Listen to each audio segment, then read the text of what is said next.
గర్భాశయంలో కాకుండా ప్రెగ్నెన్సీ ట్యూబ్లో కానీ అండాశయంలో కానీ ఇంకెక్కడ కానీ ప్రెగ్నెన్సీ నిలిస్తే దాన్ని ఎక్టోపిక్ ప్రెగ్నెన్సీ అంటారు.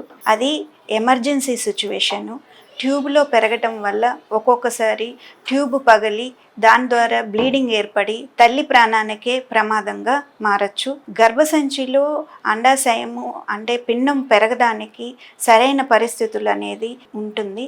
అలాగే ట్యూబ్లో పెరగడం అనేది ఒక్కొక్కసారి ఇన్ఫెక్షన్స్ వల్ల ఎక్కువగా ట్యూబ్లో పెరిగే అవకాశం, మెయిన్గా ట్యూబర్క్లోసిస్ ఇన్ఫెక్షన్ వల్ల గర్భం అనేది ట్యూబ్లో నిలవచ్చు.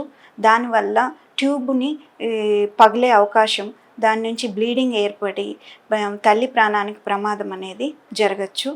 సో మనము అర్లీ ప్రెగ్నెన్సీలో ఉన్నప్పుడే గర్భం అనేది గర్భసంచిలో ఉందా అనేది ఫస్ట్ స్కాన్ ద్వారా డయాగ్నోస్ చేసుకొని తర్వాత కంటిన్యూ చేయడం అనేది మంచిది.